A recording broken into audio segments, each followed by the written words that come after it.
போன உடனே அங்கே அந்த வீட்டை காட்டின உடனே அந்த சீனில் பார்த்தீங்கன்னா ஒரு அழகான ஒரு பொண்ணு ஒன்று காட்டுறாங்க.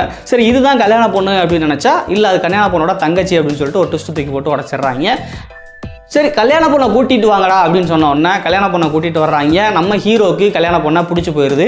உடனே அந்த நம்ம ஹீரோவோட குடும்பத்தில் இருக்கிற எல்லாருக்குமே வந்து பார்த்தீங்கன்னா கல்யாண பொண்ணை பிடிச்சிருது. உடனே பொண்ணு பார்க்க வந்தவங்க நிச்சயமும் பண்ணிடுறாங்க.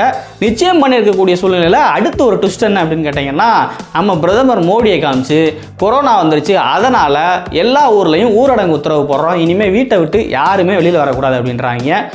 அந்த கொரோனா பீரியடில் கல்யாணம் பண்ணணும் அப்படின்னு ஆசைப்பட்ட பசங்க எல்லாருக்குமே இந்த ஊரடங்கு அப்படிங்கிற விஷயம் வந்து பார்த்தீங்கன்னா ரொம்ப எப்படி சொல்ல ஒரு மன வருத்தத்தை கொடுக்கக்கூடிய விஷயமா இருந்தது. ஆனால் நம்ம ஹீரோவுக்கு மட்டும் இந்த விஷயம் ரொம்ப ஜாலியாக இருந்தது. என்னடா அவருக்கு கல்யாணம் முடிய போகிற டைமில் கொரோனா அப்படின்னு சொல்லிட்டு ஊரடங்கு உத்தரவு போட்டாங்க, நம்ம ஹீரோவுக்கு மட்டும் இது எப்போ ஜாலியான விஷயமா இருக்கும் அப்படின்னு